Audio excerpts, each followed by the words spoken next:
All right, good evening. I'm going to talk to you about the Unit 3 study guide. So I'm going to try to go kind of quick as possible because you can rewind and pause and fast forward the way you need to. So when we talk about the western half of the Roman Empire, first of all, it's going to fall in 476 AD. We like to reference it as CE in class. What will happen with the western half of the Roman Empire is that it will fall, and it's due to invasion. You have groups like the Huns, the Visigoths, and several other European groups that want to take over Rome, and Rome is unable to protect its borders. Number two, what were the long-term political contributions of the Greek and Roman civilizations? Greek civilization. The Greek civilization politically, they had a direct democracy, which means citizens directly voted. Every citizen had the right to vote, and they directly voted in issues and matters dealing with their society and their government. In the Roman Republic, remember that I told you to think Rome, Republic, representation, where Roman citizens chose leaders to represent them, their political views and their opinions. And most of the world has adopted, a lot of the world, not every country, that's a broad statement, but many countries in the world have adopted forms of democracy and republics, including America. So the best way to form that sentence would be that the important long-term political contributions of the Greek and Roman civilizations were the government form of democracy and a republic. What were some of the major reasons for the decline of the Roman Empire? You are going to have corrupt emperors and a corrupt government. You will have high taxes. There will be inflation and also invaders. They can no longer defend their border. And what I would tell you to do is reference the sheet that we color-coded that day with the many 12 reasons on the handout why the Roman Empire fell. What did the eastern part of the Roman Empire eventually become known as? In 1453, it becomes known as the Byzantine Empire. It's taken over by the Byzantines, which come from the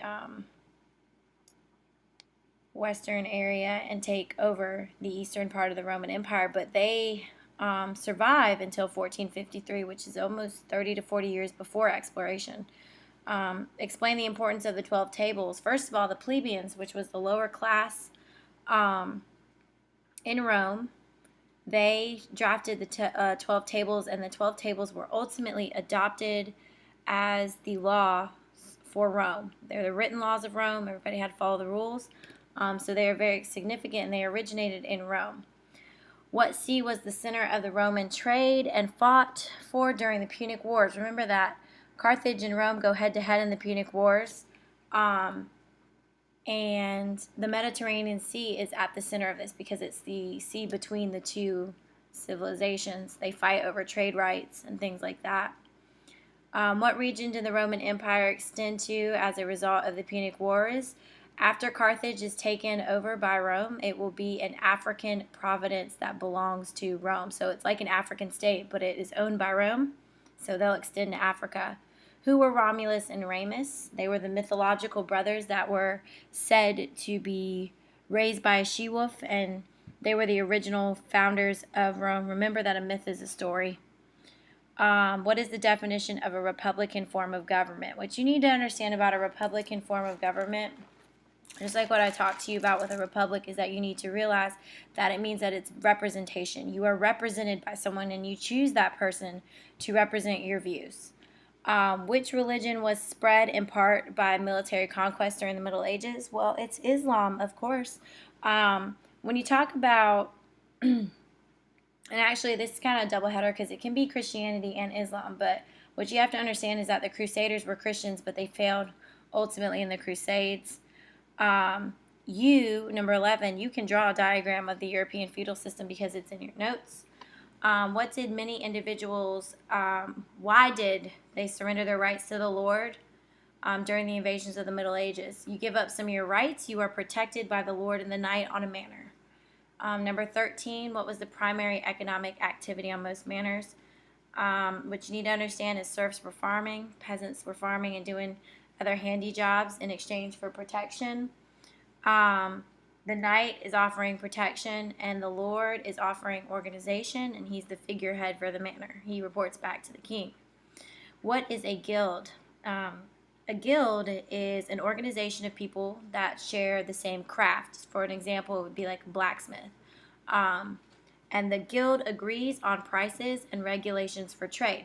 So when you think about a guild, you need to think that like all the blacksmiths meet together and decide that a suit of armor is a certain price across the board. Everybody sells it for that price, so that when people go to buy these items, they are buying it for whether they like that person's work instead of based off of if it's cheaper or if it's more expensive. Identify two effects of the Crusades on Europe.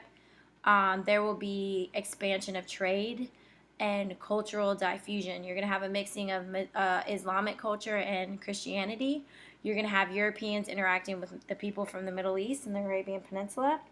Constantine is significant for 3 reasons. Please explain each one, and I will list the 3. He changes, first of all, he legalizes Christianity. He switches the capital from Rome to Constantinople, which is now in current-day Turkey.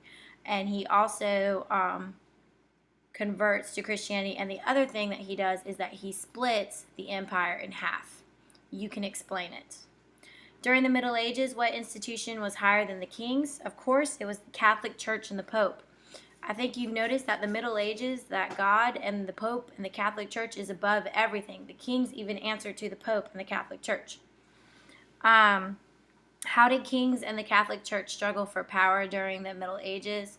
Well, the kings are going to have this concept of divine right, where they believe that God has chosen them to be king of their land and their kingdom, and that it's their right to rule, and that they shouldn't have to answer to the Catholic Church and the Pope. And the Catholic Church and the Pope see it differently, where they hear from God and they answer that the king should answer to them for their moral and godly wisdom and advice.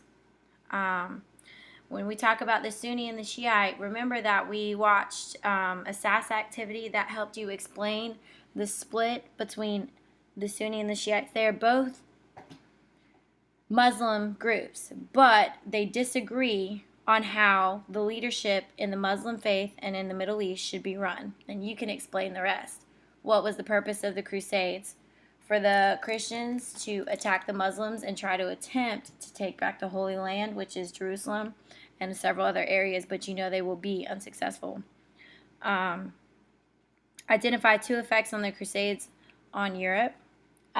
First, the feudal and manorial system will end because you will lose a large group of kings, a large group of knights. Even serfs went to fight, even though they were the first groups killed in the Middle Ages with the Crusades. Also, you will have religious intolerance will be going on as well. A lot of Christians are going to have issues with the Jewish individuals in Europe. Anti-Semitism starts to rise during this time. Also, a lot of people in Europe are not going to be very tolerant of Islam as a religion. And explain 2 effects of the Black Death on Europe. First of all, it's going to kill 25 million of the population. That's 1/3 of the population of Europe. Some good things that come from this, and I know it's kind of weird to say that death causes something good, but actually the job market will open up a little bit more. You have less mouths to feed, and there are more job opportunities. A lot of serfs are going, and peasants are going to leave the manor and head into cities for more manufacturing jobs. Wages will be higher because there are less people to pay. And also, one big thing that happens with the Jewish people is that a lot of the Jewish people during this time did not suffer from the Black Plague, and we know now through research that a lot of Jewish people had a gene that kind of helped and assist them be immune to the Black Death. And what's going to happen is that Christians and other groups are going to persecute the Jews and accuse them of causing this plague. So there will be anti-Semitic feelings towards the Jewish people in Europe. If you have any questions, feel free to text me, but you can pause and rewind and fast forward this as you need to. You should definitely study your study guide, but you, of course, need to reference and look over your notes tonight. Please don't half do it. Go big, don't go small in this situation, okay? And I'm looking forward to seeing you tomorrow, and I hope you guys have a wonderful evening.